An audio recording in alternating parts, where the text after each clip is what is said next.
തത്തമ്മയുമായിട്ട് സംസാരിക്കുകയാണ്. തത്തമ്മയുടെ ഒരു ചെറിയ ഡോൾ അവിടെ വെച്ചിട്ടുണ്ടല്ലോ, അതുമായിട്ട് സംസാരിക്കുകയാണ് നമ്മുടെ രേണു ഭയങ്കര വിഷമത്തിലാണ്. ഈ കഴിഞ്ഞ ദിവസങ്ങളിലെ ഇൻസിഡൻസ് ഒക്കെ കൊണ്ടായിരിക്കും രേണു ഭയങ്കരമായിട്ട് വിഷമിച്ചാണ് തത്തമ്മയോട് സംസാരിക്കുന്നത്. എന്നിട്ട് പറയുന്നു, തത്തമ്മയാ നിനക്കൊന്നും കാണാൻ പറ്റത്തില്ല, ഒന്നും കാണാൻ പറ്റാത്ത നിന്നോട് എന്ത് സംസാരിച്ചിട്ട് എന്താ കാര്യം എന്നൊക്കെ പറഞ്ഞിട്ട് ഭയങ്കരമായിട്ട്. എന്നാൽ നമുക്ക് രേണുവിൻ്റെ വിഷമം കാണുമ്പം വിഷമവും തോന്നും, എന്നാൽ അറ്റ് ദ സെയിം ടൈം നമുക്ക് അത് കാണുമ്പോൾ ചിരിയും വരും. സോ അങ്ങനത്തെ ഒരു ഇൻസിഡന്റ് ആണ് ആദ്യമായിട്ട് കാണിക്കുന്നത്. നമസ്കാരം, welcome back to our YouTube channel. അപ്പോൾ ഈ ഒരു വീഡിയോ നിങ്ങൾക്ക് എല്ലാവർക്കും ഇഷ്ടമാവുകയാണെങ്കിൽ ചാനൽ ഒന്ന് ലൈക്ക് ചെയ്തേക്കുക, സബ്സ്ക്രൈബ് ചെയ്തേക്കുക. അതുപോലെ തന്നെ നിങ്ങളുടെ വാല്യുബിൾ ആയിട്ടുള്ള അഭിപ്രായങ്ങളൊന്ന് കമന്റ് സെക്ഷനിൽ രേഖപ്പെടുത്തിയേക്കുക. അതുപോലെ തന്നെ പ്ലീസ് ഷെയർ ഓൾസോ നിങ്ങൾക്ക് ഇഷ്ടപ്പെട്ട് കഴിഞ്ഞാൽ. ഓക്കെ, അപ്പോൾ വീഡിയോയിലേക്ക് പോയാലോ. അങ്ങനെ ഈ കഴിഞ്ഞ എപ്പിസോഡ് നിങ്ങൾ എല്ലാവരും കണ്ടു കാണും അല്ലേ? മെജോറിറ്റി വഴക്ക് തന്നെയാണ് ഈ കഴിഞ്ഞ എപ്പിസോഡിൽ നടക്കുന്നതെന്ന് പറഞ്ഞു കഴിഞ്ഞാൽ മെജോറിറ്റി മിക്ക ആൾക്കാരും തമ്മിലുള്ള വഴക്ക് തന്നെയാണ് പ്രധാന ഹൈലൈറ്റ് ആയിട്ട് നടക്കുന്നത്. അതിനിടയ്ക്ക് രേണു ഒരു തത്തമ്മയുടെ ഒരു ഡോള് വെച്ചിട്ടുണ്ട്, അതുമായിട്ട് സംസാരിക്കുകയാണ്. എന്നിട്ട് പറയുന്നു, തത്തമ്മ നിനക്കൊന്നും കാണാനൊന്നും പറ്റത്തില്ലല്ലോ, സോ അങ്ങനെയുള്ള നിന്റെ അടുത്ത് സംസാരിച്ചിട്ട് എന്റെ വിഷമങ്ങൾ പറഞ്ഞിട്ട് എന്താണ് കാര്യം എന്നൊക്കെ ചോദിച്ചിട്ട് രേണു ഭയങ്കരമായിട്ട് വിതുമ്പി കരയുകയാണ് തത്തമ്മയുമായിട്ട് സംസാരിച്ചിട്ട്. സോ രേണു വീട്ടിലുള്ള എല്ലാവരെ പറ്റി ഒക്കെ ആലോചിച്ചിട്ട് ഭയങ്കരമായിട്ട് വിഷമത്തിലാണെന്ന് തോന്നുന്നു കണ്ടിട്ട്. അതുപോലെ തന്നെ കഴിഞ്ഞ എപ്പിസോഡ്സിലെ എല്ലാവരുമായിട്ട് വഴക്കും കാര്യങ്ങളും ഒക്കെ ഉണ്ടായിരുന്നല്ലോ, അതിനെ തുടർന്നും വാട്ടവർ രേണു ഭയങ്കര സാഡായിട്ടാണ് ഇപ്പോൾ അറ്റ് പ്രസന്റ് നമുക്ക് കാണാനായിട്ട് സാധിക്കുന്നത്. പിന്നീട് അക്ബറിന് കുറച്ച് ഫുഡ് എടുക്കാനുള്ള ഒരു അവസരം കിട്ടിയിരിക്കുകയാണ്. അങ്ങനെ കുറച്ച് ഫുഡൊക്കെ എടുത്തിട്ട് പണിപ്പുരയിൽ നിന്നിട്ട് ഫുഡ് എടുക്കാനുള്ള ഒരു അവസരം കിട്ടി. അങ്ങനെ അക്ബർ കുറച്ച് ഫുഡും കാര്യങ്ങളൊക്കെ കളക്ട് ചെയ്തതിന് ശേഷം പുറത്തേക്ക് വരികയാണ്. പണിപ്പുരയിൽ നിന്ന് പുറത്തേക്ക് വരുന്നു. എന്നാൽ അനീഷ് അപ്പോൾ ബിഗ് ബോസിന്റെ അടുത്ത് പറയുന്നു, ബിഗ് ബോസ് ഈ ഫുഡൊന്നും ഇവർക്ക് കൊടുക്കേണ്ട ആവശ്യമില്ല എന്ന് പറയുമ്പോൾ മറ്റുള്ള കോണ്ടസ്റ്റന്റ്സ് എല്ലാവരും കൂടെ അനീഷിനെ എടുത്ത് പഞ്ഞിക്കിടുവാണ് സംസാരിച്ചത്. കാരണം നിങ്ങൾ എന്ത് വർത്തമാനമാണ് ഈ പറയുന്നത്, നിങ്ങൾക്കും കൂടെ വേണ്ടിയിട്ടുള്ള ഫുഡ് അല്ലേ ഇത് എന്നൊക്കെ പറഞ്ഞിട്ട് എല്ലാവരും കൂടെ അനീഷിനെ വളഞ്ഞിട്ട് ആക്രമിക്കുകയാണ്. എന്തായാലും അനീഷ് പറഞ്ഞത് കുറച്ച് ഓവറായിപ്പോയി. ഇവർക്ക് എല്ലാവർക്കും അവിടെ ഫുഡിന്റെ നല്ല ഷോർട്ടേജ് ഉണ്ട്.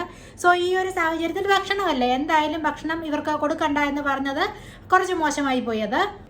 അങ്ങനെ ഫുഡ് കൊടുക്കണ്ട എന്ന് പറഞ്ഞത് ഒരു മനുഷ്യത്വമില്ലാത്ത ഒരു ഡയലോഗായിട്ട് തോന്നി അങ്ങനെ പറഞ്ഞത്. ഓക്കെ, അതുപോലെ തന്നെ മെജോറിറ്റി വഴക്കായിരുന്നു കഴിഞ്ഞ എപ്പിസോഡിലാണെങ്കിലും മെജോറിറ്റി കണ്ടസ്റ്റൻസ് തമ്മിലുള്ള വഴക്ക് തന്നെയായിരുന്നു പ്രധാന ഇതിൽ കാണിച്ചുകൊണ്ടിരിക്കുന്നത്. സോ അതിൻ്റെ ഇടയ്ക്ക് തന്നെ ചില മത്സരാർത്ഥികൾ ഇങ്ങനെ പറയുന്നുമുണ്ട്, ഇവരെ കണ്ടന്റിന് വേണ്ടി ചെയ്യുന്നതാണെന്ന് ഇങ്ങനെ മറ്റുള്ളവരോട് പറഞ്ഞതായിട്ട് നമുക്ക് അറിയാനായിട്ട് സാധിക്കുന്നുണ്ട്. പക്ഷെ എന്താണ് അവരതുകൊണ്ട് ഉദ്ദേശിക്കുന്നത് നമുക്ക് മനസ്സിലാവുന്നില്ല. കാരണം വഴക്കിട്ടെങ്കിൽ മാത്രമേ മലയാളികൾക്ക് അത് ഇഷ്ടപ്പെടത്തുള്ളൂ, ഇല്ലല്ലോ.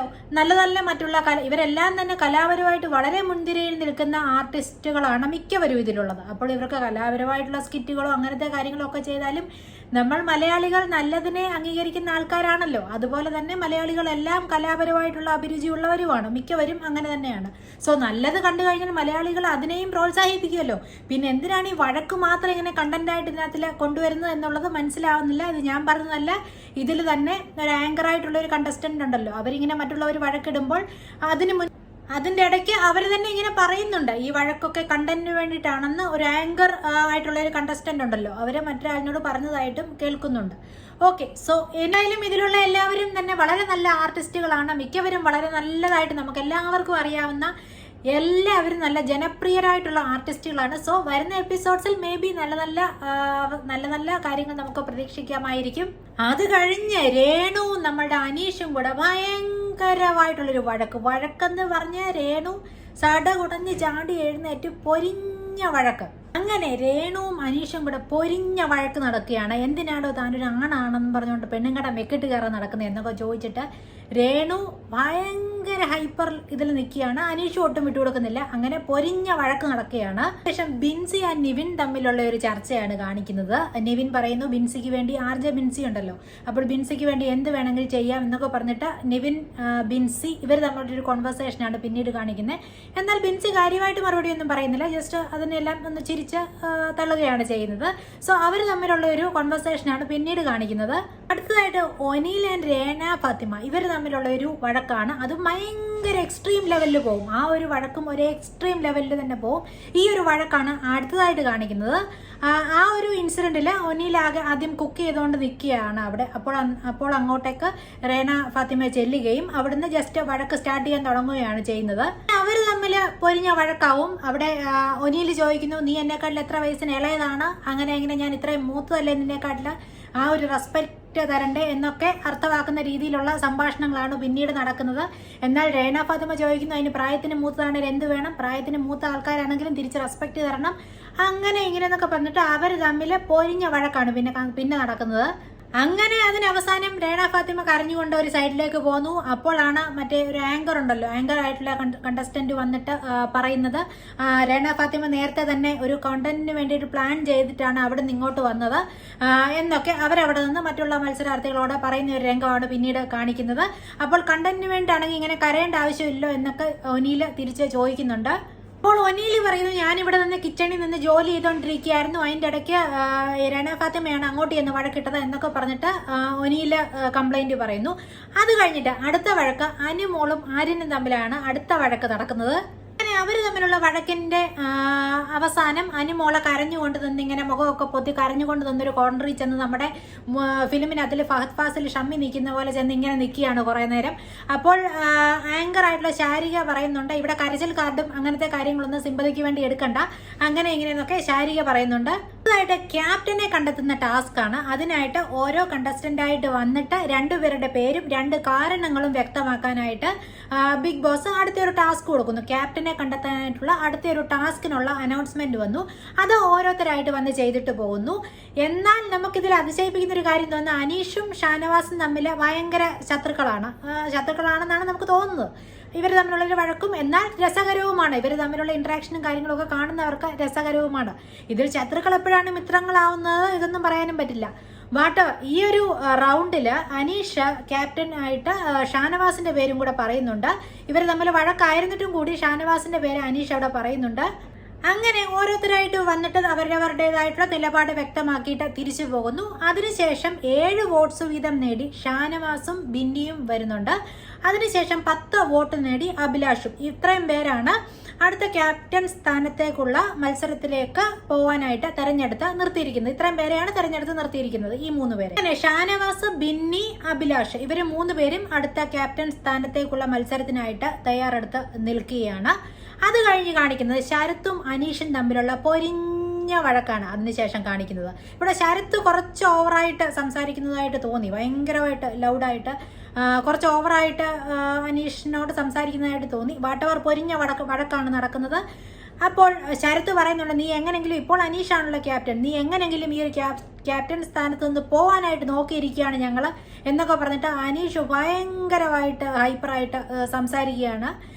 അനീഷല്ല, ശരത്ത് ഭയങ്കരമായിട്ട് ചൂടായിട്ട് സംസാരിക്കുകയാണ് അനീഷിന്റെ അടുത്ത്. അനീഷ് ഇതിനൊക്കെ മറുപടി പറയുന്നുണ്ട്. പക്ഷെ അത്രയും സൗണ്ട് അങ്ങോട്ട് ഉയർത്തുന്നില്ല. പക്ഷേ എന്നിരുന്നാലും അനീഷ് നല്ല രീതിക്ക് തന്നെ മറുപടി പറയുന്നുണ്ട്. പുള്ളി ഇങ്ങനെ എന്ത് പറഞ്ഞാലും ഇങ്ങനെ ഉലാത്തി ഇങ്ങനെ നടന്ന് പോയൊരു പ്രത്യേക രീതിയിലാണല്ലോ പുള്ളിയുടെ മറുപടി പറച്ചിലും കാര്യങ്ങളും ഒക്കെ.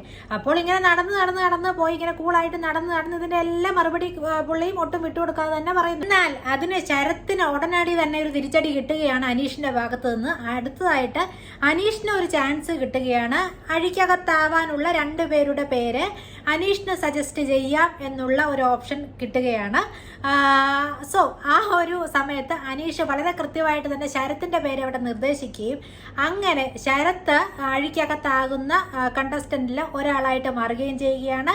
പിന്നീട് ശരത്തും അനുമോളും അങ്ങനെ അകത്തോട്ട് പോകും. അടുത്ത വഴക്ക് ബിൻസിയും നിവിനും തമ്മിലാണ് നടക്കുന്നത്. അതും ഒരു ഭയങ്കര ഒരു എക്സ്ട്രീം ലെവലിൽ പോവുകയാണ്. അവർ തമ്മിലുള്ള കോൺട്രവേഴ്സിയും. 2 പേരും ഒട്ടും വിട്ടുകൊടുക്കുന്നില്ല.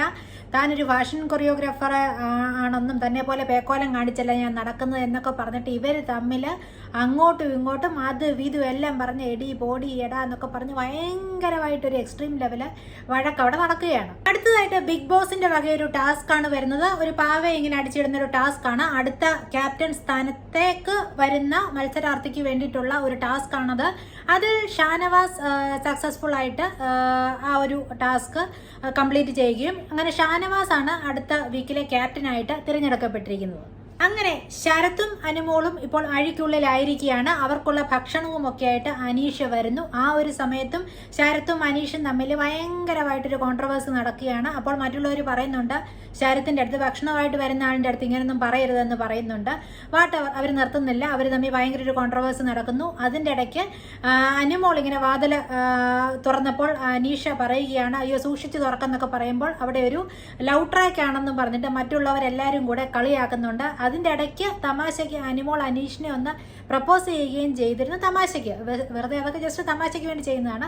സോ അങ്ങനെ ഒരു പ്രപ്പോസലും നടന്നിരുന്നു അതിൻ്റെ ഇടയ്ക്ക്. അങ്ങനെ എല്ലാവരും കൂടെ ഒരു ലവ് ട്രാക്ക് മണക്കുന്നു എന്നൊക്കെ പറഞ്ഞിട്ട് കളിയാക്കുകയാണ്. വാട്ടവർ അതിനുശേഷവും അനീഷും അനുമോളും തമ്മിൽ പിന്നെയും വലിയൊരു കോൺട്രവേഴ്സി നടക്കുകയാണ്.